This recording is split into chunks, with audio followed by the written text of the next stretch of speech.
Programme में खुशामदीद करती हूँ। आज जिन शख्सियत को मधु कर रही हूँ वो किसी तारुफ के मोहताज नहीं। और दीदावर की जिसने तजल्ली निखारी दी, और दीदावर की जिसने तजल्ली निखारी दी, सजदों को आफताबे दरखशा बना गया। जी हाँ, मेरी मुराद शायर मशरिक उर्दू के मशहूर शायर डॉक्टर सर मोहम्मद इकबाल और हमारे हिंदुस्तान के पहले वजीर तालीम जनाब मौलाना अबुल कलाम आजाद से है। तो भरपूर तालियों से इनका इस्तकबाल किया जाए। तो आइए आज हम इनका इंटरव्यू लेते हैं। तो मैं पहला इंटरव्यू लेना चाहूंगी इकबाल साहब का। क्या हाल है इकबाल साहब? तेरी बंद परवरी से मेरे दिन गुजर रहे हैं, तेरी बंद परवरी से मेरे दिन गुजर रहे हैं, ना गिला दोस्तों से ना शिकायत जमाने से। बहुत खूब, बहुत खूब। मोहतरम अल्लामा इकबाल साहब, इतने साल गुजर जाने के बाद भी कौन आपको याद करती है? इसके बारे में क्या कहना चाहेंगे आप? कौन रखेगा याद हमें इस दौर खुदगर्जी में, कौन रखेगा याद हमें इस दौर खुदगर्जी में। हालात ही कुछ ऐसे हैं कि लोगों को खुदा भी याद नहीं। बेशक बेशक, बहुत खूब। इकबाल साहब, आप हमारे इन 6 नंबर स्कूल के बच्चों को क्या कहना चाहेंगे?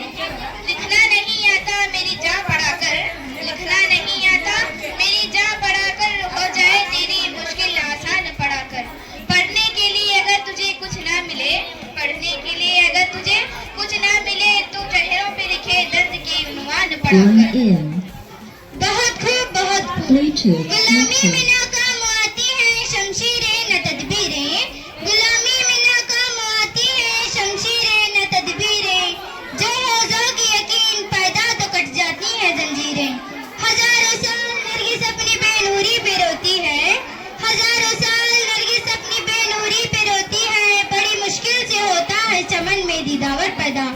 आज मैं आप सबके सामने एक और ऐसी शख्सियत को पेश करना चाहती हूँ जो हिंदुस्तान के जदीद कामों में हिंदुस्तान को एक आजाद मुल्क बनाने में अपना किरदार बखूबी अदा किया है। सामईन, शेक्सपियर ने कहा है कि कुछ लोग पैदा ही अजीम होते हैं और कुछ लोग अपनी जिद और जहद और कारनामों की बदौलत अजमत हासिल करते हैं। तो इसी सिलसिले में मैं हिंदुस्तान के एक इनकलाबी शख्सियत का खैर मकदम करना चाहूंगी जो कई सलाहियतों के मालिक थे। जी हाँ, इस शख्सियत से मुराद हमारे हिंदुस्तान के पहले वजीर तालीम जनाब मौलाना अबुल कलाम आजाद से है। तो भरपूर तालियों से इनका इस्तकबाल किया जाए। मौलाना साहब, आप हमारे इन 6 नंबर स्कूल के बच्चों को क्या कहना चाहेंगे?